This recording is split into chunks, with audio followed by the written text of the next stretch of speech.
Quebrando a Lâmpada é um oferecimento. BRDE, Crédito para Inovar e Desenvolver, e CREA Paraná. Quem fiscaliza, cuida.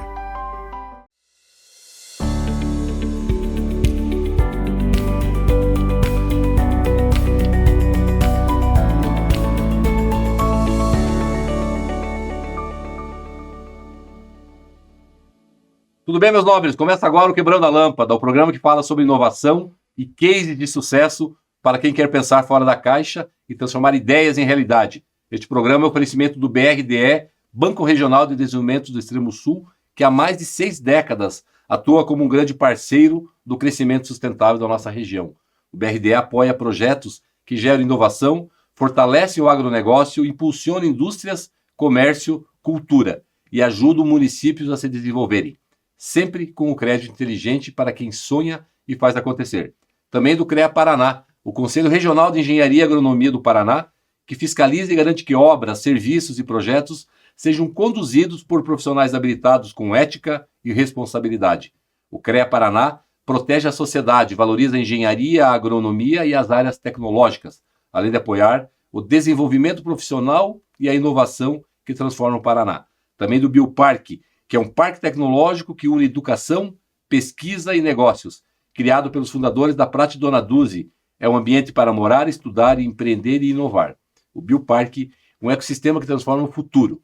E da Pumatronics, uma indústria brasileira de tecnologia que há mais de 16 anos desenvolve soluções inteligentes para o monitoramento do trânsito e mobilidade urbana, com qualidade, inovação e segurança que movem as cidades. Pumatronics, tecnologia que transforma o trânsito em inteligência. E eu sou Gilles Balbinotti e já peço para você nos seguir em nossas redes sociais, no Instagram, acompanhar o nosso canal no YouTube, no Spotify e não perder nenhum conteúdo exclusivo do programa. As palavras que definem o episódio de hoje são visão e inspiração. Estamos recebendo o Alan Costa, um dos nomes mais influentes do empreendedorismo e da inovação no Brasil. O Alan é palestrante internacional, empreendedor serial, investidor anjo e mentor de startups. É vice-chairman e sócio da ISH Tecnologia, cofundador da plataforma AAA Inovação, ao lado do Ricardo Amorim e cofundador da Curitiba Angels. Também preside o Conselho da Moto Morini do Brasil, autor de livros e também colunista em veículos nacionais. 3 vezes palestrante do TEDx e Top Voice no LinkedIn. Já esteve à frente de organizações como a Celepar, a Coopercard e o Sebrae Paraná, sempre construindo caminhos de transformação. Uma trajetória que respira coragem, execução e futuro. Seja muito, muito bem-vindo, meu amigo Alan Costa. Uma alegria você aqui no Quebrando a Lâmpada, nessa segunda temporada, podemos dizer.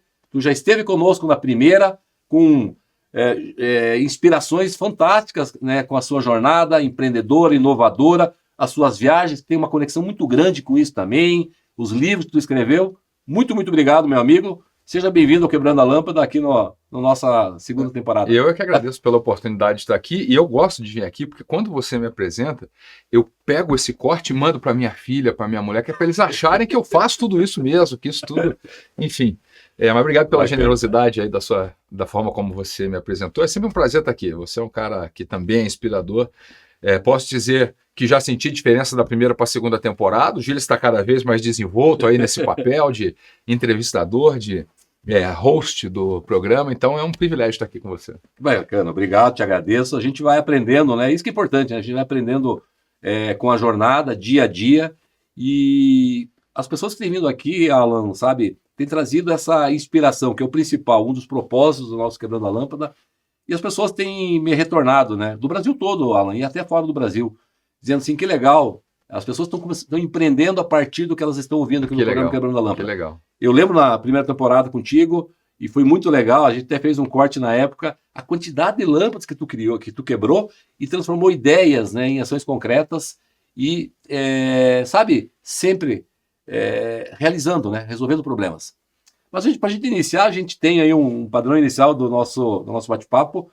Para as pessoas agora que vão assistir novamente a tua entrevista, o Alan Costa lá na infância, né, o ponto de virada, é um ponto legal, trazendo alguns cases seu do Alan inquieto, inovador e empreendedor lá da infância. Eu acho que eu nasci no Rio, né, no Rio de Janeiro, cresci no Rio de Janeiro até os 9 anos de idade. Na época, eu morava em São João de Meriti, que é um município da Baixada Fluminense, que é uma das regiões mais violentas do Rio, né? Já era naquela época.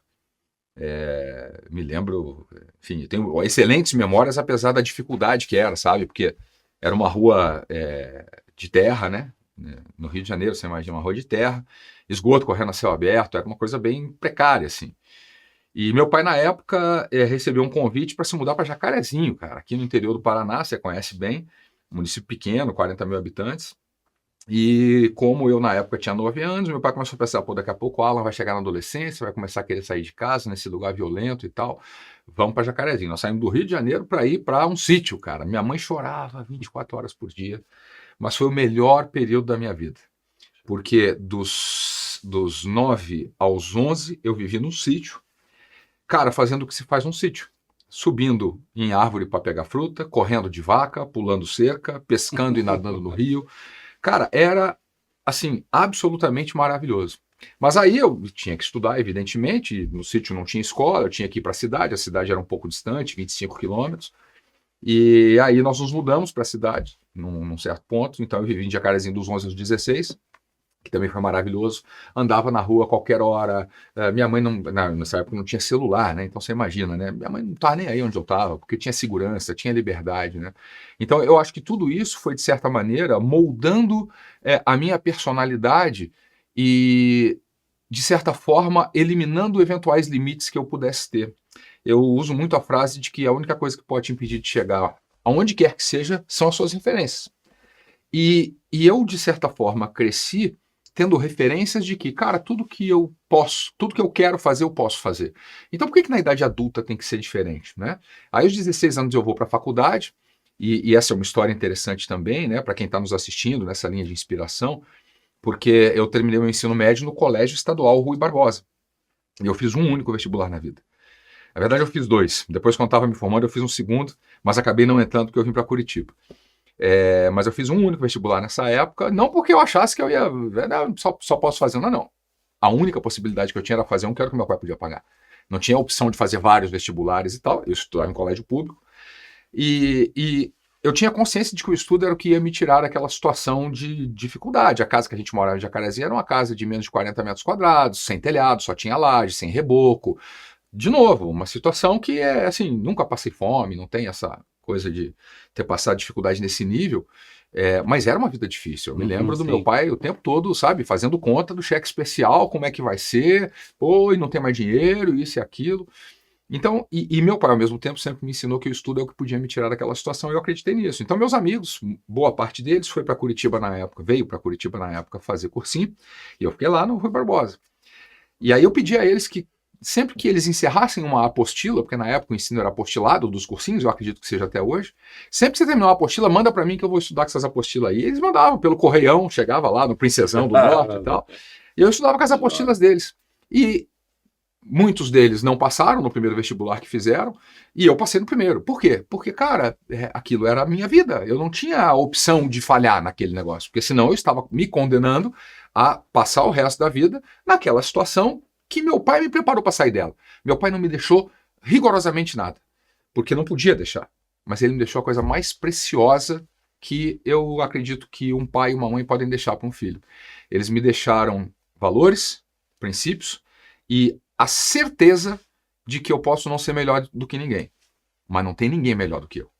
Ou seja, partindo desse pressuposto, cara, as suas referências começam a se ampliar. E aí a vida foi andando, enfim, aí eu fiz faculdade, quando me formei na faculdade de computação lá em Ponta Grossa, eu fiz vestibular para administração, passei no vestibular de administração, mas aí eu vim para Curitiba trabalhar no Sebrae, onde eu fiquei 20 anos, o Sebrae foi minha casa por 20 anos. Né? E aí você veja que coisa interessante, né? Porque quem nos assiste tem muito interesse por empreendedorismo e tal, e eu acabei de falar que eu passei 20 anos no Sebrae como empregado. E o que esse cara tem para ensinar sobre empreendedorismo? Rapaz, assim, eu tenho 53 anos, então eu fui criado para ser empregado. O sonho do meu pai para mim era que eu fosse funcionário do Banco do Brasil, porque era a referência que ele tinha, veja. Por isso que eu sempre falo das referências. Perfeito. E aí eu entrei numa empresa que era uma empresa maravilhosa, o Sebrae é uma empresa sensacional, eu sou fã incondicional do Sebrae até hoje, a gente brinca que a gente sai do Sebrae, mas o Sebrae não sai da gente. E eu fico 20 anos lá fazendo carreira. Eu comecei saindo da faculdade e saí 20 anos depois como diretor superintendente, posição que eu fiquei por quase 7 anos. Então, em primeiro lugar, eu passei 20 anos aprendendo a mudar o meu modelo mental, porque o meu modelo mental era de ser empregado a vida inteira, era de entrar num lugar e ficar lá a vida inteira para se aposentar. E eu entro no Sebrae, que é a casa do empreendedor. Eu começo a entender, pô, o que é esse negócio de empreendedor? Eu nem sabia, o que é isso, empreendedorismo, cara? Sebrae, pequena empresa? Pô, tá bom, vai pagar meu salário, eu vou lá trabalhar nesse troço. Empretec? Exatamente. Aí eu começo a conviver com aquele universo empreendedor e fico fascinado por aquilo. Certo. E aí, tem uma outra coisa que caracteriza muito essa minha história também, essa minha trajetória, né, que é a questão dos ciclos, né? Nós, inclusive, falávamos disso off the records aqui antes de começar o programa, né, dessa questão de ciclos e tal. É de extrema sabedoria saber reconhecer os ciclos. Porque eu acredito que ninguém consegue performar no nível que gostaria se tiver num lugar, num processo, num projeto, numa iniciativa em que o seu ciclo se encerrou. Então, eu, 40 anos, 20 anos de Sebrae, diretor superintendente, 3 anos de mandato ainda pela frente daquele mandato, e com uma perspectiva muito grande de me reeleger para quantos mandatos fosse, Sim. E eu resolvo que meu ciclo encerrou. Preciso sair. Ninguém entendeu nada, começando pelo meu pai, quando eu falei para ele, morreu do coração. Como assim você vai sair do Sebrae para fazer o quê? Não, eu vou arrumar um outro emprego num outro lugar. Mas, meu Deus do céu, você vai tocar o certo pelo incerto e tal. Porque, de novo, era o modelo mental dele, era a referência que ele tinha. Aí eu saí de lá, fui trabalhar numa empresa familiar, no interior do Paraná, lá acabei ficando pouco tempo. E aí eu enxergo, né, que, na verdade, o ciclo que havia se encerrado em mim não era o ciclo do Sebrae, mas era o ciclo do empregado. E aí eu viro manchete de revista, né? Saiu uma matéria na Pequenas Empresas e Grandes Negócios. Eu adoro olhar aquela matéria, né? Porque eu tô 13 anos mais jovem, tô, né, de cabelo preto, bastante cabelo e tal. E lá o título da matéria, ela conhece o brasileiro que abre mão do emprego de 900 mil por ano para empreender. 900 mil há 13 anos atrás, se a gente atualizar hoje, nós estamos falando de R$1,5 milhão de reais por ano, que era, enfim, salário com participação, bônus, etc. E volto para Curitiba para empreender. Aí começa o segundo estágio da minha carreira, que é a carreira empreendedora, na qual eu estou há 13 anos, desde que fiz 40 anos. Aí começa tudo aquilo que você leu ali, né? Aí eu monto o AAA, convido o Ricardo Amorim, que topa, né? Para minha surpresa, eu conheci o Ricardo do mercado de palestras e tal. Então, pô, eu viro sócio do maior economista do Brasil, segundo a Forbes ou a The Economist. Alguma dessas publicações aí sempre afirma que o Ricardo é o maior economista mais influente do Brasil e tal. Monto um grupo de investidores anjos que é a Curitiba Angels, que existe até hoje, inclusive. Aliás, ano que vem tem, quando esse episódio for ao ar, este ano, temos a comemoração de 10 anos da Curitiba Angels, né? Então, é uma coisa da qual me orgulho muito de. E me orgulho pelo seguinte: aquele negócio não depende de mim para absolutamente mais nada. Isso é fantástico. Legado é você criar coisas que persistam depois que você for embora. E não precisa ir embora porque morreu. Você pode ir embora porque o ciclo encerrou e você vai fazer outras coisas. E o negócio continua. E o negócio continua. Então aquele tem uma estrutura independente. Eu falo para o pessoal lá quando vou nos eventos, eu estou em débito com a Curitiba Angels porque eu não tenho conseguido tempo de estar lá participando mais. Mas que bom que ela anda independente de mim. Ela anda independente de mim. Do Gianotti, que cofundou a Curitiba Angels comigo, tem vida própria, continua tendo projetos para investir e a coisa continua acontecendo. Aí eu viro palestrante nessa época, né? E começa um ciclo de palestrante que começa lá em 2013 e vai até esse ciclo especificamente até 2018, 5 anos. No primeiro ano, evidentemente, ninguém me conhecia. No quinto ano, eu fiz 119 palestras em um ano. E aí você faz uma conta de padeiro, você vai ver que eu morava no hotel e no aeroporto. 117 palestras no ano de 365 dias, desconta domingos, desconta época de festas, feriados e tal. Eu vivia em aeroporto, era quase palestra todo dia. E deu muito certo, então eu sempre brinco também, toma cuidado com o que você deseja que pode dar certo. Só que aí eu chego em 2018 e percebo o seguinte, meu primeiro filho, o Luca, eu perdi muitas coisas do Luca, porque ele nasceu quando eu tinha 30 anos, eu estava em fase de construir carreira, normal, faz parte, e fiz escolhas que me direcionaram para o desenvolvimento da minha carreira. Por exemplo, em julho de 2002, o Luca nasceu. Setembro de 2002, eu fui para a Inglaterra ficar um ano morando lá e ele ficou aqui com a mãe. Então eu não vi as primeiras coisas do Luca. Eu não vi o primeiro engatinhar, a primeira caminhada, o primeiro balbuciar. Eu não vi nada disso. O início da jornada dele ali. Eu perdi. Mas Repito, sinto muita falta disso. Isso me dói muito, que eu não tenho como recuperar isso, é impossível. Mas não me arrependo, porque foi o que me possibilitou chegar onde eu cheguei e dar a condição que eu consegui dar ao Luca até aqui de estudo, de conforto, de segurança, de qualidade de vida. A condição mínima. Alan, se tu me permite, a gente finaliza o primeiro bloco agora e retomamos. É melhor, porque senão eu falo os 3 blocos, 4 blocos, 5 blocos. Não, mas aí vamos retomar o segundo bloco com essa questão que é importante. Tá bom. Né? Isso tem a ver, né? Quer dizer, você está olhando todo o contexto, né? Porque tem uma lição aqui que eu acho que é importante, que é essa questão de você conseguir perceber o momento em que você está e fazer as suas escolhas em função disso. A gente vai voltar com isso. Tá bom? A gente no segundo bloco já retoma nesse momento. Não saia daí, porque a nossa conversa está só começando e tem muito mais no segundo bloco. O Quebrando a Lâmpada volta já.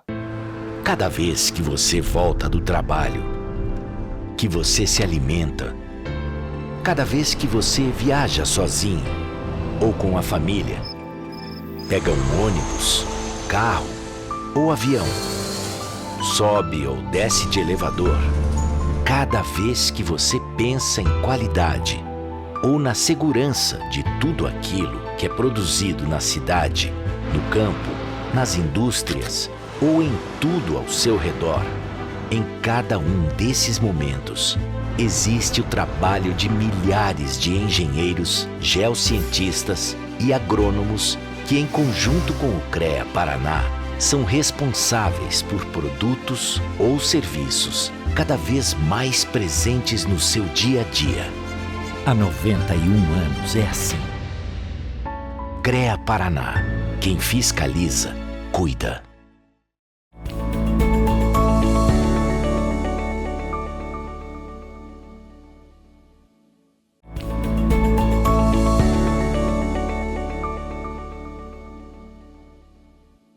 Sejam bem-vindos de volta ao Quebrando a Lâmpada. No episódio de hoje, essa conversa com o Alan Costa, esse meu amigo de longa data, um dos principais nomes do empreendedorismo e da inovação no Brasil.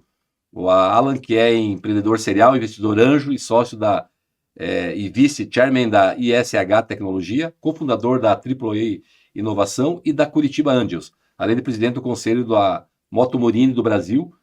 Então agora a gente vai seguir essa conversa. Fechamos o primeiro bloco falando de todo esse contexto, né? Ou seja, aí tem a família, aí o Luca. E aí assim, né? São escolhas, né? Mas naquele momento, né, Alan? Quer dizer, não viveu aquele primeiro momento, o primeiro passo, o primeiro engatinhar, mas depois equilibrou, né? Faz parte. E eu sempre digo isso também, né, Gilles? É uma ideia que eu gosto de compartilhar, porque eu acho que isso ajuda muita gente. A gente muitas vezes persegue um ideal de equilíbrio, que é o ideal vendido pelas mídias sociais. Você olha lá, o Rodrigo Hilbert e a Fernanda Lima, a vida deles é perfeita. Ela é maravilhosa, ele é um cara super bonito e inteligente, ela tem uma vida perfeita, ela vai para academia, ele cozinha, constrói casa, faz fogueira e o caramba 4, os filhos são perfeitos, tem tempo para ir na academia para manter um corpo saudável, tem tempo para estudar, tem tempo para fazer tudo. Isso gera nas pessoas 2 coisas: ansiedade e AVC. Pela ansiedade de você perseguir um ideal que é impossível de você atingir. Vida perfeita só existe na internet. Então, eu sempre digo, pessoal, esqueça a ideia de equilíbrio. A essência da vida é o desequilíbrio. A sacada é você buscar formas de, dentro desse caos que é a vida, encontrar formas de equilibrar o desequilíbrio. Perfeito. E aí é o que eu falava. Certo. Eu, quando o Luca nasceu, fui para a Inglaterra fazer meu mestrado e deixei o Luca com a mãe por 1 ano. E perdi as primeiras coisas todas do Luca. E isso me dói muito, porque eu nunca vou recuperar isso. Mas, ao mesmo tempo, naquele momento era a escolha certa a fazer. Eu tinha 30 anos, estava construindo minha carreira e foi isso que me possibilitou chegar onde eu cheguei. Aí a gente faz um fast forward lá para 2018, ou 18 anos depois, e eu me percebo na mesma espiral em que eu estava na época em que o Luca nasceu. E nessas alturas tinha nascido a minha segunda filha, Mariana, que nessa época tinha 2 anos. E aí eu me percebo fazendo 119 palestras por ano. Cara, se eu continuar desse jeito, eu vou experienciar com a Mariana a mesma coisa que experienciei com o Luca. Eu quero isso? Agora não mais. Porque mudou, o momento é outro. Então, se naquele momento o pratinho que tinha aqui, eu faço muita analogia do acrobata com os pratinhos. Sim. Se naquele momento o pratinho que eu tinha que girar era o pratinho da carreira, agora o pratinho que eu tenho que girar é o da família. Então eu mudo, aí fecho o ciclo do 100% palestrante. Nesses 5 anos eu vivi como palestrante, embora já estivesse empreendendo em várias coisas, mas a minha receita, né, eu estava investindo nos negócios e tendo receita da carreira de palestrante para pagar os meus investimentos e as minhas contas. E aí eu não acredito em coincidência, como você já sabe, o Ratinho Júnior se elege governador do Paraná e me convida. Eu não conhecia o Ratinho, nunca tinha estado com ele, mas alguém falou para ele, né? Acreditou nessas coisas que você fala aí quando me apresenta? Não, o Alan é um cara que entende inovação e tal. E ele acreditou também, ele me chamou para conversar porque ele queria fazer do Paraná o estado mais inovador do Brasil e entendeu que seria convergente com os interesses dele, do estado, que eu presidisse a Celepar naquela época, e eu fui presidir a Celepar.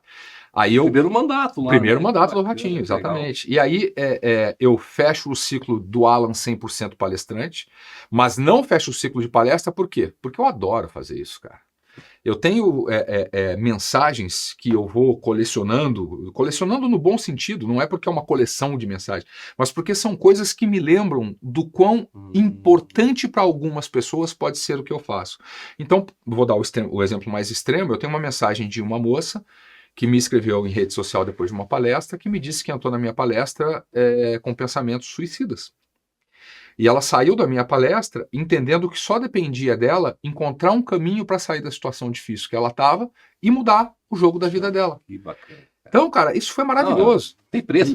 Exatamente, isso é o tipo de coisa que não tem preço. Então, eu acredito que algumas das mensagens que eu compartilho nas minhas palestras, das minhas ideias, dos meus princípios, acabam sendo úteis para outras pessoas. Então, por isso eu nunca vou deixar de fazer palestra. Eu vou estar com 100 anos de bengalinha no palco, mas vou estar falando lá as coisas que eu acredito, porque eu acho que isso tem um papel importante para algumas pessoas. Mas aí eu volto para a minha carreira de executivo, presidindo a Celepar, e é um ciclo que esse dura muito pouco. Por quê? Porque aí surge, em 2019, no final de 2019, uma oportunidade de entrar na SH Tecnologia, que é onde eu estou hoje, já há 6 anos. A SH foi fundada por um grande amigo meu, de mais de 35 anos, e eu acompanhei a SH desde a fundação dela, desde que ela começou a existir lá atrás, em Vitória do Espírito Santo, pequenininha, até chegar ao ponto em que ela estava quando eu fui convidado para entrar na SH, estava acontecendo um movimento societário, um dos sócios estava saindo, e aí gerou-se uma oportunidade para que eu comprasse uma parte daquelas ações que estavam sendo negociadas pelo sócio que saía, e fosse para lá para criar uma área de inovação, focada em desenvolvimento de produto. De novo, acreditaram que eu entendo alguma coisa desse negócio de inovação. Aí nós criamos lá uma área... confirmando isso, hein? Está se confirmando que é verdade. Nós criamos lá uma área de inovação com o foco em desenvolver produtos de cibersegurança para o mercado brasileiro, porque o mercado brasileiro consome 99% do que consome de segurança da informação, cibersegurança, de fora. São empresas americanas, são empresas europeias, são empresas israelenses. E a gente entendia que tinha espaço para que a SH, que a essa altura já era uma grande empresa, era uma média empresa de cibersegurança bem posicionada no mercado brasileiro, havia espaço para que a SH desenvolvesse os seus próprios produtos de cibersegurança. Quando eu entrei na SH, lá 6 anos atrás, éramos menos de 200 colaboradores, éramos uma empresa de 140 milhões de receita, e esse ano nós vamos fechar com quase 600 milhões de receita, 800 colaboradores, então nós quadruplicamos de tamanho nesses 6 anos que eu estou lá e efetivamente criamos essa área de inovação, temos 4 produtos de cibersegurança sendo comercializados hoje e isso virou uma spin-off que a turma de inovação acha que fala aí, né, de spin-off. Eu acreditei também nessa turma de inovação, falei, vamos fazer um spin-off desse negócio aqui. Fizemos um spin-off, é hoje uma empresa independente que esse ano já vai gerar mais de 20 milhões de receita com os seus próprios produtos. Atende o privado e o público. E atende o privado e o público, exatamente. E aí eu estou lá nesse ciclo agora de ser empresário, de ser gestor de uma empresa de cibersegurança, hoje a maior empresa de cibersegurança do Brasil, e trabalhando para construir uma empresa que possa ser boa para todo mundo, para nós que somos sócios, evidentemente, a empresa tem que dar retorno, tem que dar lucro, né? O pessoal fala muito de ESG e responsabilidade social. Rapaz, eu estou para ver a empresa que vai praticar ESG, que vai aderir aos princípios e que vai fazer o seu papel social com maestria estando no vermelho. Não existe, cara. A empresa tem que dar lucro antes de qualquer coisa. Nesse ponto, eu sou muito fã da frase que o comandante Rolim dizia, o finado comandante Rolim, quando ele fundou a TAM, ele dizia que nada substitui o lucro. E é verdade. Para todo o resto, para você poder dar uma boa condição aos colaboradores de salário, de qualidade, de trabalho, de assistência médica, de tudo, Você precisa ter lucro.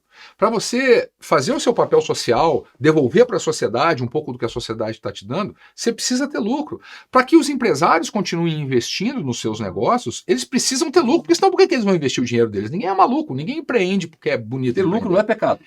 E a gente tem que perder isso no Não Brasil. tem essa narrativa. Eu falo é sempre pecado. isso. Eu aprendi isso quando fui para a Inglaterra fazer o meu mestrado.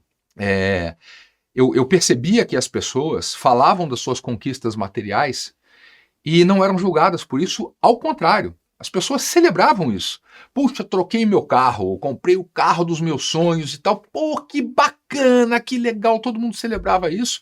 Porque o que está na gênese desse processo é a certeza de que essa pessoa conseguiu o que conseguiu pelo trabalho, pelo suor, pelo esforço. Sim. E no Brasil a gente tem uma coisa de ter muita vergonha de falar que tem lucro ou que tem algum tipo de riqueza material. E aí tem vários fatores que explicam isso. Nós vivemos num país muito pobre ainda, né? Onde é muito difícil você falar sobre conquistas materiais sem passar a impressão que você está ostentando. Mas, cara, a gente precisa perder a vergonha disso. E as pessoas precisam ter orgulho disso. Eu tenho muito orgulho do que eu construí, cara. Muito orgulho. Porque, pô, saindo da onde eu saí e chegar onde eu cheguei, então, cara, você vai me perguntar como é que tá a tua situação financeira. Tá muito bem, obrigado. Eu não tenho problema para pagar minhas contas hoje. Porque trabalhei para isso. Porque corri atrás feito um desesperado, abrindo mão da família em vários momentos, para conseguir chegar onde eu cheguei. Agora, as pessoas às vezes acham que para chegar aqui é fácil. Nasceu em berço de ouro. E tem uma questão, Alan, né, que dentro, quando fala, não, o carro novo, e aí tem outro lado, tá com carro novo, tá roubando, tá fazendo algum cambalacho, que loucura, é cultural, esse mindset que existe, né, então, quer dizer, impressionante, a gente tá finalizando aí o bloco, né, mas é muito importante o que tu traz, lucro não é pecado. O lucro, né? Se ele teve o lucro, porque teve um trabalho, teve uma organização, teve uma ideia, teve uma gestão de pessoas, teve estratégia, ou seja, nós temos que desmitificar isso, né? Um mito que existe hoje no Brasil, importante essa tua fala. Para finalizar o bloco, o que ninguém falou que você pode falar sobre empreender, já que a gente está falando de empreender no Brasil, tem muita coisa que a gente ouve, falou de umas narrativas aí, enfim, mas o que ninguém falou que você pode falar para a gente, finalizando esse bloco? O que eu posso te falar sobre empreendedorismo, Giz, e falar para quem está nos acompanhando, é que empreendedorismo é uma escolha de vida antes de qualquer coisa. E vejam que eu estou falando de empreendedorismo e não de empreender. O que quer dizer empreendedorismo? Eu escolho que eu serei uma pessoa empreendedora. Onde? Na minha vida. Então, o que é o empreendedor? O empreendedor é aquele cara que vê uma lâmpada queimada e ele não fica esperando que alguém troque a lâmpada, ele vai lá e troca a lâmpada. É aquele que vê uma janela quebrada e ele não fica esperando que alguém conserte a janela, ele vai lá e conserta a janela. É aquele que organiza o churrasco do final de semana e que reúne todo mundo, que toma a iniciativa de fazer. É aquele que organiza o horário do futebol para que todo mundo possa ter o seu horário junto para jogar bola e tal. Esse cara é o empreendedor da vida. Aí a gente vai para o lado de empreender, que é outra coisa. Empreender é você usar as suas habilidades empreendedoras para criar um negócio. Mas você não precisa necessariamente criar um negócio para ser empreendedor, como eu acabei de dizer, ser empreendedor na vida. Então você pode ser empreendedor trabalhando como funcionário, como colaborador de alguma empresa. Isso está tudo bem. O grande problema que eu vejo, Gilles, é que nos anos recentes, a gente também, por muita influência das mídias sociais e tal, eu sou um cara que usa muito a mídia social, tenho que usar porque eu sou uma figura pública, sim, mas sou um grande crítico de muitas das coisas que a gente vê lá. Porque cria ideais na cabeça das pessoas que não são verdadeiros. Então, um deles é o de que empreender é a coisa mais maravilhosa do mundo e que você vai ficar rico. Rapaz, quer ganhar dinheiro rápido? Não empreenda. Arrume um emprego, crie uma carreira numa empresa privada, você vai ter muito mais oportunidade de ganhar dinheiro rápido. Porque empreender é difícil. Empreender precisa de estômago. Empreender é como estar numa montanha-russa. Às vezes você está lá em cima, aí o troço despenca, aí você está lá embaixo, a vida do empreendedor. Os juros num ano está 5% ao ano, dali a 2 anos está 17% ao ano. Como é que fica a dívida que você contraiu lá 5% ao ano quando você está pagando 17% ao ano? Só para dar um pequeno exemplo do que é a loucura de ser empreendedor nesse país. Tem uma mística, né? Realmente, né? Aquela história, pô... E aí vem de novo a história do carro, da viagem, pô... Aliás, no outro bloco... Nós vamos falar de viagem. Do empreendedorismo, da inovação, né? Nas viagens, na sua Your Journeys, né? Que é muito legal, porque tem muito a ver com empreender e inovar também. Mas finalizando esse bloco, então, obrigado, Elô, pela tua presença. Não é fácil empreender. Todos que vieram aqui quebraram lâmpadas, mas eu digo que o top one, Alan Costa, quebrou muita lâmpada e é muito legal sempre conversar contigo, Alan. Já vamos retornar. Maravilha. Já a gente volta com mais insights, histórias inspiradoras com meu amigo Alan Costa, que certamente vai acender muitas luzes aí na sua cabeça e vai ficar para você quebrar a lâmpada e transformar essas ideias em ações concretas. Logo, logo, o Quebrando a Lâmpada volta.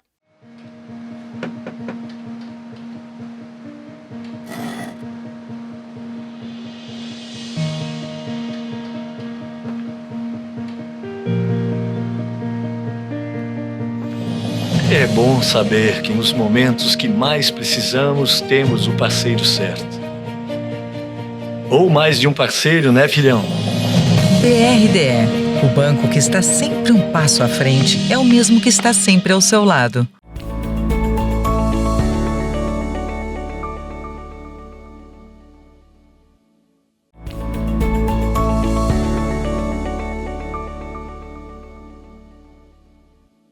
Voltamos ao Quebrando a Lâmpada. Hoje estamos recebendo o Alan Costa, empreendedor serial, investidor anjo e um dos principais nomes da inovação no Brasil e eu vou me arriscar a dizer aqui, na América e no mundo. Ele tem uma jornada fantástica, reconhecida pela sua atuação em grandes projetos, pela visão estratégica, pela capacidade de transformar negócios. A gente vai continuar nossa conversa, porque a gente vai falar agora de empreendedorismo, de inovação, né? Nas journey, nas trips, nas viagens, também um escritor, ou seja... Fala da última aí, porque você tem uma agenda muito legal, né, das viagens com o filho, né, lá na Espanha tem o Saída de Tapas, né, que tu vai em vários bares lá, toma uma copa de vinho e um canapé, né, e em Londres tem lá nos pubs, né, sem falar das viagens que você faz aí de moto. Fala, importante isso. Isso tem muito a ver com essas crenças que eu compartilhei nos 2 primeiros blocos, né, Gilles, de que a gente só é limitado pelas nossas referências.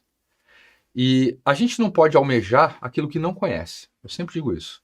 Eu, como você sabe, me formei em Harvard em 2010. Fiz um programa chamado MP, fiquei 2 meses em Harvard, tendo aula com Michael Porter, com Clayton Christensen, com esses caras. E você imagina um menino de 16 anos que saiu do Colégio Estadual Rui Barbosa, se ele sabia sequer que existia uma universidade chamada Harvard. Não tinha a menor ideia. Porque a minha referência era, precisa arrumar uma faculdade para fazer um curso superior, tem que ser uma faculdade pública, porque meu pai não pode pagar faculdade. Então, o meu universo se restringia a universidades estaduais ou federais do estado do Paraná, isso era o que eu conhecia. Mas à medida que eu fui estudando, fui aí da UEPG, eu fui para a FAI, da FAI eu fui para a FGV, da FGV eu fui para a Universidade de Lancaster na Inglaterra, da Universidade de Lancaster na Inglaterra eu fui para o INSEAD na França, do INSEAD na França eu fui para Harvard nos Estados Unidos, enfim, fui ampliando as referências sempre. E para você ampliar as referências e você passar a almejar coisas novas que te coloquem sempre em movimento, você precisa se oportunizar essa ampliação de referências. E uma das coisas que eu acho que mais possibilita isso é viajar. Eu sempre digo que viajar não é gasto, viajar é investimento. Eu hoje, felizmente, consegui chegar a um ponto da minha vida em que eu tenho condição de fazer isso, tanto de tempo quanto financeira, mas eu tiro 4 férias por ano, isso para mim é negociável. 4 férias por ano, claro, não são 4 férias de 30 dias, é uma semana aqui, 2 semanas ali e tal, mas eu tenho uma viagem que eu procuro fazer todos os anos. Aliás, a do ano passado eu não fiz, porque ele estava no final da faculdade, mas já está marcada a próxima, a gente já sabe até para onde vai, com o Luca. O Luca, legal. A última que a gente fez foi no ano retrasado, nós fomos para Londres fazer uma viagem focada em pubs. Montei um roteiro de pubs, os pubs históricos, os melhores pubs e tal. Passamos uma semana visitando pub. Fomos lá para isso. Mas não foram ver lá London Eye? Até fomos, mas entre um pub e outro. Porque o objetivo... Não era o foco. Não era o foco, exatamente. O objetivo era ir nos pubs e conhecer aquela história e tal. Porque eu acredito que o Lucas já é um adulto, ele já está formado. E muitas vezes, esta fase da convivência de pais e filhos, ela acaba gerando um distanciamento. Porque o filho começa a ter os próprios interesses, ele já tem a própria namorada, daqui a pouco vai querer casar e tal. Então, essa viagem anual é um negócio que eu espero conseguir manter com ele, porque mantém o nosso vínculo próximo. Uma né? agenda ali do pai. Exatamente, esse momento é nosso. Né? Aí eu tenho uma viagem que eu faço com Renata, minha mulher, e Mariana, minha filha, que aí é a viagem da Mariana, que a gente se organiza em torno de uma viagem de criança. A Mariana hoje tem 9 anos. A próxima vai ser África do Sul. Vamos lá levar a Mariana para conhecer safari, para ver bicho de perto, essas coisas. Eu tenho uma viagem que eu faço com minha esposa, uma viagem de pelo menos uma semana por ano, em que a gente deixa, inclusive, Mariana com a avó e tal, que é a viagem do casal. Mesma lógica da viagem com o filho. Eu preciso manter a minha conexão afetiva com a Renata, não só no campo da parceria do dia a dia, da criação dos filhos e tal, mas no campo do homem e da mulher, do tesão, daquilo que você precisa para sustentar o relacionamento, além de todas as outras coisas. Eu acho que nem além. É uma das principais coisas, manter essa conexão. E eu tenho uma quarta viagem, que é a minha viagem. Esse é um compromisso meu comigo mesmo, que é a viagem de moto. Todos os anos eu tenho que fazer uma viagem de moto para algum lugar do mundo. Ano retrasado nós fomos para a África, ano passado fomos para a Escandinávia, esse ano acabei de voltar agora, esse ano no caso 2025, né? Eu voltei de uma viagem no Canadá, onde eu peguei a moto em Vancouver, fui para as Montanhas Rochosas, desci pelos parques nacionais, Banff, Lake Louise e tal. Entrei nos Estados Unidos por Montana. Eu sou fã da série Yellowstone, então eu fui lá ver o rancho do John Dutton e tal. John Dutton lá. E voltei para Seattle. Foi uma viagem maravilhosa, que eu fiz sozinho. Eu tenho um grupo de amigos com quem a gente viaja. Mas esse ano, de 2025, por várias razões, nem todos podiam viajar e ficou aquela enrolação, vamos, não vamos. Falei, o ano tá acabando, eu tô indo, beleza? Quem quiser ir junto é bem-vindo, mas eu não vou furar do meu compromisso. Até porque, se eu não cumprir os compromissos que eu assumo comigo mesmo, cara, eu vou cumprir meus compromissos com quem? Como é que você vai? E aí essas viagens, elas sempre trazem muito aprendizado, né? Eu falei no primeiro episódio, na nossa primeira oportunidade juntos aqui, então eu só vou passar por isso sem entrar muito em detalhe, mas você sabe que eu estive no Nepal numa fase decisiva da minha vida, de virada de chave, quebrando várias lâmpadas, que é essa questão da mudança de mentalidade, quando eu saio do Sebrae para virar empreendedor. E eu fiquei lá uma semana no monastério budista, estudando um pouco de budismo, não porque eu quisesse me tornar budista, mas porque eu achava que algumas coisas ali podiam ser interessantes do ponto de vista da ampliação das minhas referências.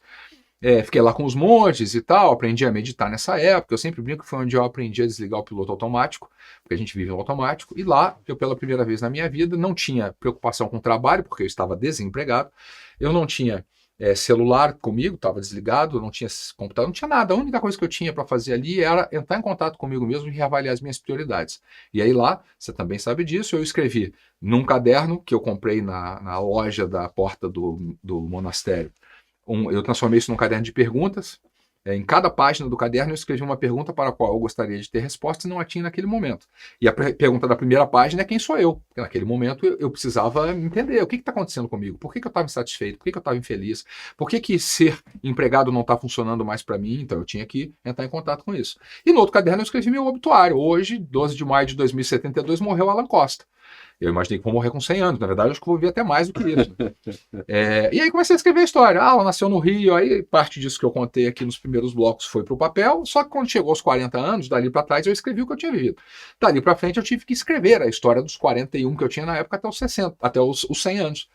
E aí é um negócio maluco, cara, porque você começa a escrever a tua própria história em terceira pessoa, e daqui a pouco você olha para aquilo e você diz, rapaz, não é isso que eu quero para mim, não. Rabisca tudo e começa de novo, velho. Porque você vai vendo aonde as suas escolhas podem te levar. E aí você fala, cara, eu não quero chegar aqui. Ok, se você não quer chegar aqui é uma consequência de alguma escolha que você fez. Então, muda as escolhas lá atrás.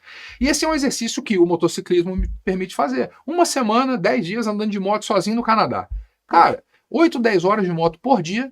Na moto não tem celular tocando. Eu não uso comunicador, porque não quero interrupção. Não tem ninguém te chamando. Não tem nenhuma outra preocupação, a não ser a estrada e o capacete. Rapaz, os bichinhos que estão lá na tua cabeça, todos eles vêm. Não tem como deixar de confrontar os próprios demônios numa viagem de 10 dias, onde você está consigo mesmo 10 horas por dia numa moto, na estrada, concentrado na pilotagem. Porque no primeiro dia tem muito barulho, você começa a pensar, será que eu esqueci alguma coisa? Será que eu deixei alguma coisa para trás? No segundo dia o barulho começa a diminuir, no terceiro dia em diante, é você com você mesmo, cara. E aí você reavalia vida, carreira, família, amigos, prioridades, escolhas. E eu acho que essa é a chave para fazer aquilo que eu falei lá no primeiro bloco, que a vida é desequilíbrio. Então, em alguns momentos, você precisa encontrar espaço para se reequilibrar dentro deste desequilíbrio que nunca vai mudar. E o grande problema de não conseguirmos fazer isso, eu acho que é o seguinte, a gente convive com a culpa o tempo todo. Porque, eu tô aqui trabalhando 10 horas por dia e não tô tendo tempo pra família, não tô tendo tempo pra minha mulher. Então, autoflagelo. Rapaz, você não faz nenhuma coisa nem outra direito, porque você tá num lugar onde você deveria focar naquele momento 100% da sua energia para que aquilo evolua, você desvia uma grande parte dessa energia para ficar culpado ou culpada.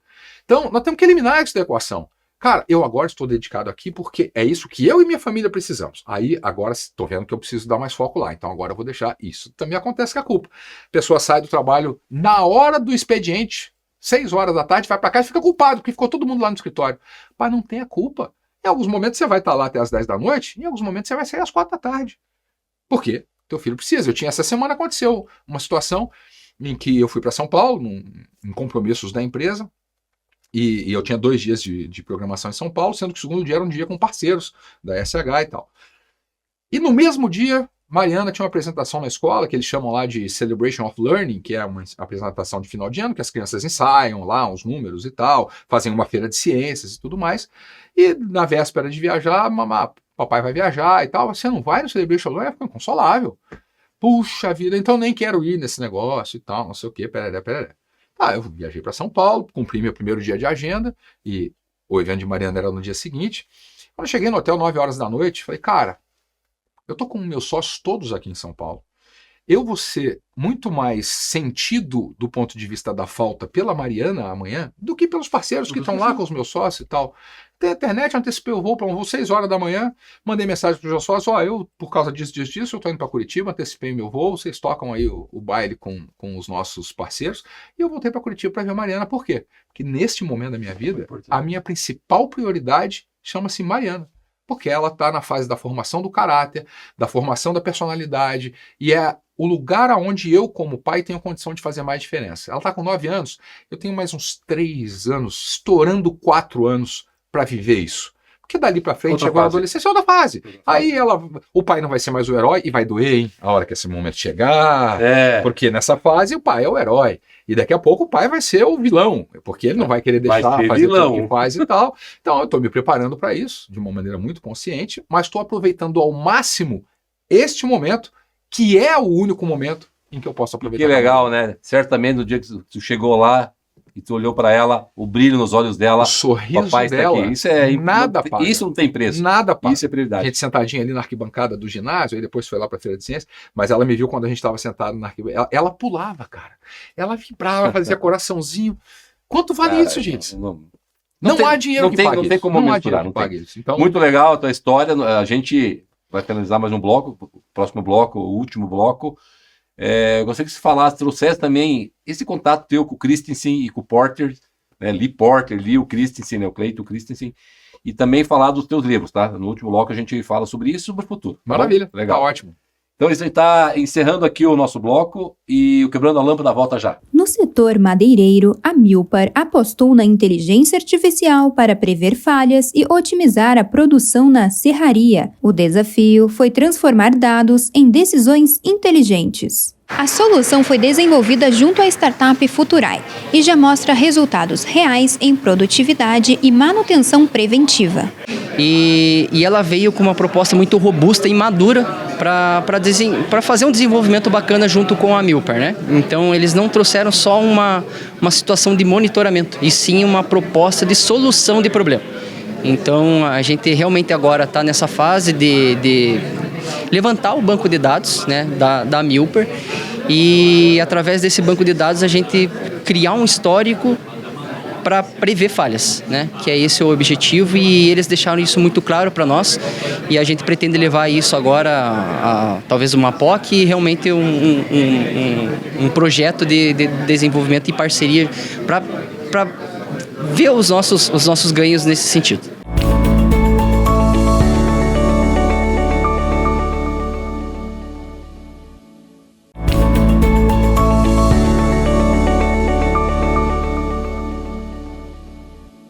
Estamos de volta ao último bloco do Quebrando a Lâmpada.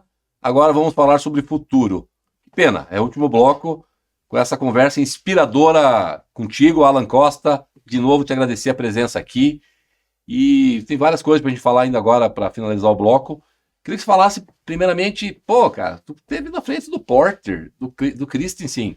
Se puder aqui trazer algumas aspas da tua conversa com ele, por favor, é bem bacana. Eu acho que o maior aprendizado que eu trouxe dessa experiência, que está conectado com inovação, é o seguinte: quando eu fui aceito em Harvard, você imagina o que é para um menino que se graduou do ensino médio no Colégio Estadual Rio Barbosa, como já falei várias vezes, ser aceito em Harvard. Comemorei, celebrei, comecei a imaginar, Harvard é um negócio super high-tech, né, cara? Deve ter umas salas muito loucas, com os projetores diferentes, deve ter um negócio muito high-tech. E eu cheguei lá, os caras dando aula de quadro negro e giz, bicho. Quadro negro e giz. E não era um quadro negro, não. Eram assim, na lateral tinham 2 quadros negros que subiam e desciam, outro mais 2 aqui, e aqui na frente tinha 3 que também subiam e desciam. E todos terminavam as aulas escritos de fio a pavio com giz. E, como você falou, e eu também falei antes, eu tive a oportunidade de ter aula com o Michael Porter, que foi um dos pais da estratégia das organizações. Eu tive aula com Clayton Christensen, foi o pai da inovação disruptiva, o Dilema do Inovador, é um livro épico. Eu tive aula com Robert Kaplan, foi o cara que criou o Balance Scorecard. Eu tive aula com muitos desses caras que são personalidades que você lê nas universidades, nas faculdades e tal. E o que isso me ensinou foi o seguinte, Ilis: inovação é um fenômeno humano. Não é por acaso que eu repito isso à exaustão. Porque, no final do dia, as pessoas não vão a Harvard para ter aula high-tech. As pessoas vão a Harvard por uma única razão: para poder conviver com esses caras. Que são pessoas. Que são seres humanos. Então, essa coisa de você valorizar o contato humano eu trago desde então, e por isso falo sempre, você já me viu falando isso inúmeras vezes: inovação é um fenômeno humano, depende das pessoas, etc. e tal. E essa é uma experiência muito interessante, que inclusive gerou um livro, né, que é os 60 Dias em Harvard, que ele está esgotado. Mas quem tiver interesse nesse livro, eu vou deixar aqui o meu Instagram, Alan Costa Real, Alan com 2 L's, manda uma DM para mim que eu mando o livro para você de presente. Eu mando a versão em PDF, tá? Compromisso assumido. Não perca a oportunidade. Olha que legal. Obrigado. Aqui no Quebrando a Lâmpada, tu deixar essa indicação. Que legal. E anos depois eu acabei escrevendo um livro também de uma outra paixão minha, que é música. Eu sou músico amador, tenho estúdio montado em casa, palco, bateria, trocentas guitarras, trocentos violões. E gosto muito de rock, e eu pude escrever um livro sobre a história do Rock in Rio pela perspectiva do modelo de negócio, que é o Rock in Rio, a arte de sonhar e fazer acontecer. Esse é um livro que ainda tem nas livrarias. E eu pude estar com o Roberto Medina, que é o fundador, em algumas oportunidades. Eu entrevistei o Roberto Medina no lançamento do livro no Palco Mundo, que é o palco principal de uma das edições do Rock in Rio, onde o livro foi lançado. Então, também foi uma experiência maravilhosa. Você vê que história não falta, né? Estamos falando aqui de toda a carreira, não tinha nem falado de Rock in Rio, de ter entrevistado o Medina, de ter escrito o livro. Mas eu acho tem Rock in Rio nesse ano, né? Tem Rock in Rio esse ano, tem Rock in Rio esse ano. Eu acho que essa diversidade de interesses é o que acaba fazendo com que você, enfim, consiga sempre estar em movimento. Que bacana ouvir, né, essa história, a questão do quadro de giz, né? Ou seja, mas o principal, né? Toda atividade, por mais high-tech, mas na base, ela é um relacionamento humano. Relacionamento então, humano. Que bacana. Sempre. Falando de relacionamento humano, referências, queria que você falasse das tuas referências, que eu já ouvi em várias palestras do Alan. A referência dos pais, por favor. Pais, muito legal. Essa é uma história que eu gosto muito de contar, porque eu também sei, pelos feedbacks que já me deram, que isso muitas vezes ajuda as pessoas até a reconfigurar a forma como lidam com a ausência dos pais, por exemplo. E tem uma mensagem importante, né, nessa história, né? Eu, como disse lá no primeiro bloco, devo a maior parte do que sou e do que conquistei aos meus pais, pessoas humildes, simples, de pouco estudo, mas que me deram valores, princípios e que tiveram comigo por muito tempo. Meus pais se foram há cerca de 4 anos atrás. Primeiro meu pai, na época ele tinha 92 anos, então ele viveu uma vida longa. Saudável, portuguesão, inteligente pra caramba, raciocínio rápido. Ele caiu em casa, bateu a cabeça e teve que operar e não voltou da cirurgia, ficou em coma 40 dias, aí voltou da cirurgia 40 dias depois, acordou, mas aí era época de Covid, ele pegou Covid depois que acordou e acabou falecendo no hospital. E minha mãe, à época, com 82 anos, embora 10 anos mais jovem que meu pai, mas com uma saúde muito frágil. Ela dependia de oxigênio para viver, porque ela tinha efizema pulmonar, então era uma qualidade de vida já muito baixa, mas ela tinha uma missão, que era cuidar do meu pai. E ela foi embora 50 dias depois. A missão, né, foi encerrada. Exatamente. Olha como isso, é que é, gente. né? E aí, os amigos se solidarizaram, claro, mensagens, puxa, que tragédia, perder os pais com 50 dias e tal. Rapaz, eu nunca entendi isso como tragédia. Eu entendi isso como a manifestação da mais bela história de amor que eu presenciei na vida. Emociona, Porque emociona, ela Alain, desistiu de viver. Emociona. Ela desistiu de viver, ela se desligou. Primeira semana ela parou de comer, segunda semana ela parou de sair da cama, terceira semana ela parou de se comunicar, quarta semana ela foi para o hospital, na quinta semana ela foi encontrar o velho dela. Simples assim. Aonde estava o propósito dela, né? Lógico, vai ficar aqui Cara, fazendo o quê? Vivendo com oxigênio, não consigo sair da cama, toda futricada, com uma vida ruim, horrorosa. Porque os filhos não querem que ela vá, porque vão sentir falta, vão pro inferno os filhos, eu quero... As pessoas são encontrar meu egoístas, velho. né? Exatamente, As pessoas esse são é o ponto. egoístas. Esse é o ponto. Tem que perguntar para a pessoa que adoeceu se ela quer Esse ficar é o ou ponto. não, né? Eu passei por isso com a minha irmã, enfim. Esse é o ponto. Ela define eles. E eu definem, tive né? uma conversa com ela quando ela estava já no finalmente. Eu consegui trazer meu irmão, o filho dela, para vir para cá, os netos dela, para se despedirem dela.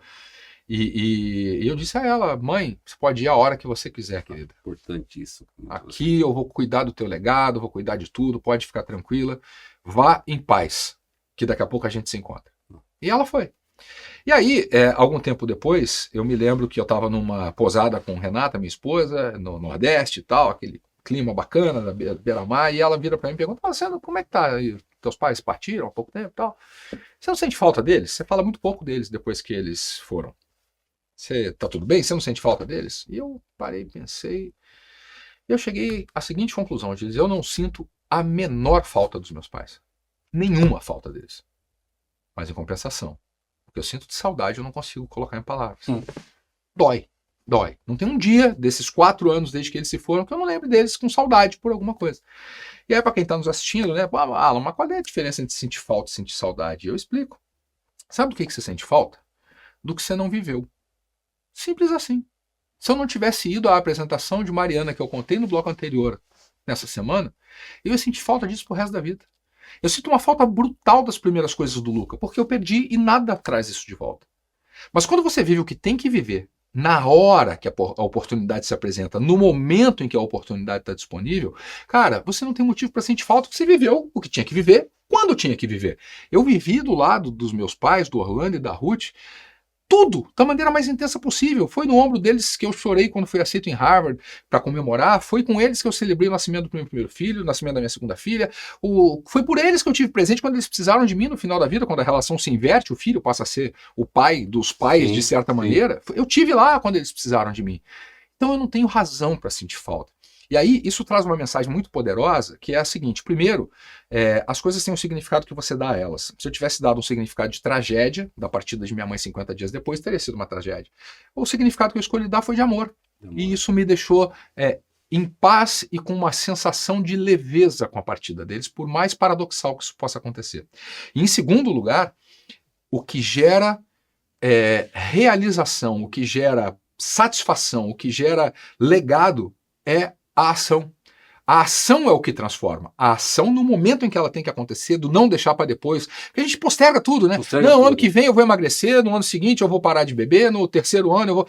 Cara, é agora. A oportunidade está aqui agora. Quando a gente abraça isso, Gilles, eu tenho convicção. Eu não tenho muita certeza na vida, não. Aliás, eu tenho muito medo de quem tem muita certeza. Eu gosto de quem muda de opinião. Porque é sinal de movimento. Mas uma certeza eu tenho. Se a gente consegue enxergar isso tudo que eu acabei de dizer, quando a gente chegar no final da trajetória, eu tenho convicção de que a gente não vai ter nenhuma razão para sentir falta de absolutamente nada, mas em compensação a gente vai colecionar motivos para sentir saudade de muita coisa, e eu me pauto por isso ao longo da vida, e essa é a mensagem que eu queria deixar para todo mundo. Alan, faltou ar até aqui, obrigado pelo teu depoimento, eu já ouvi ele mais de uma vez, tu sabe que eu assisti várias palestras suas, e eu sinto saudade do meu pai.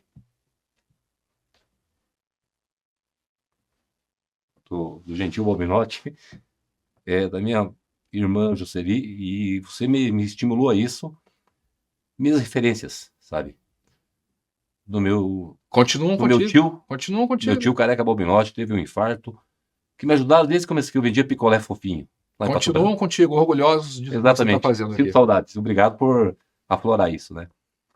Alan, conversa emocionante agora...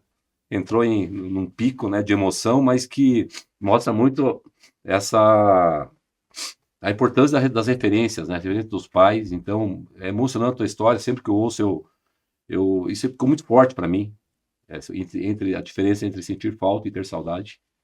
E obrigado por trazer isso. O futuro, Um prazer. as pessoas para te seguirem, tu já comentou. A gente está encerrando o bloco, né? Aí mais 1 minuto e pouco. A sua mensagem final e, de novo, agradecer a tua presença aqui. Cara, eu acho que a mensagem final que eu vou deixar hoje é que a vida é boa demais, cara. A gente precisa sempre buscar colocar as coisas em perspectiva. E isso foi uma coisa que eu fiz agora nessa última viagem para o Canadá. Eu estava no momento da vida profissional e tal, com muito problema. Cara, me sentindo oprimido pela quantidade de problemas que eu estava enfrentando naquele momento. Aí quando eu vou lá para o Canadá, passo uma semana longe disso e coloco as coisas em perspectiva, olho de cima, eu voltei com a seguinte convicção: eu não tenho nenhum problema, meu amigo. Sabe quem tem problema? O cara que descobriu um câncer agora e vai ter que tratar. Esse cara tem o problema. Aquela pessoa que teve um problema de saúde na família e que, cara, aquilo passa a ser o problema. A gente não tem problema. A gente tem situações, algumas boas, outras ruins, com as quais a gente tem que lidar. Essa é a essência da vida.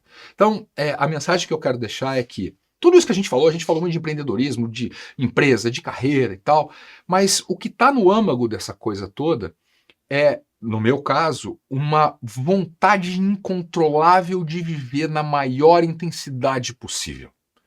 É isso que me leva aonde eu chego, é isso que me move na direção dos meus sonhos, dos meus projetos, daquilo que eu acredito. A vontade incontrolável de viver na máxima intensidade possível. Encontre essa fagulha dentro de você e eu garanto, de novo, não tenho muita certeza, mas essa é uma outra convicção que eu tenho, que isso vai transformar a tua vida e a forma como você se relaciona com o mundo à sua volta. Fantástico. Muito obrigado mesmo. Parabéns, Luca, Mariana, Renata, ter esse cara fantástico aí no dia a dia com vocês. Obrigado pelas inspirações, obrigado pela tua participação aqui no programa Quebrando a Lâmpada.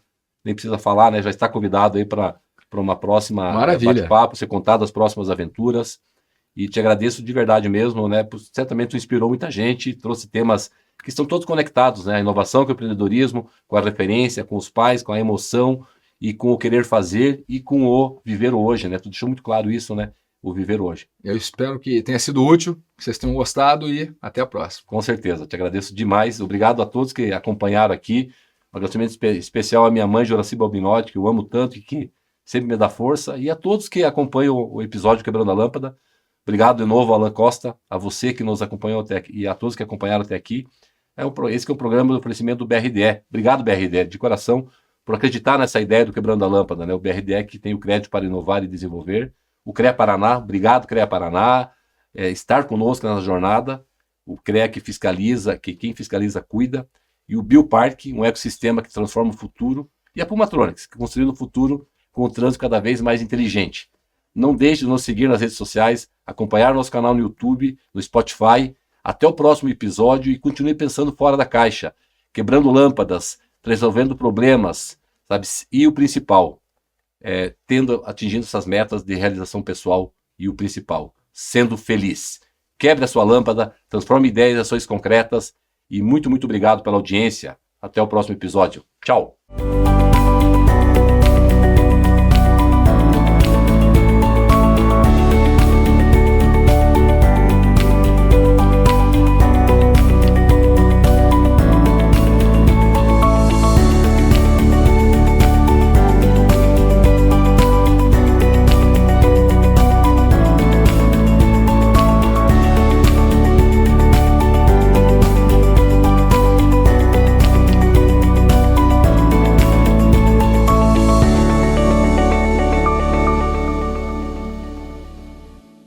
Quebrando a Lâmpada é um oferecimento. BRDE. Crédito para inovar e desenvolver. E CREA Paraná. Quem fiscaliza, cuida.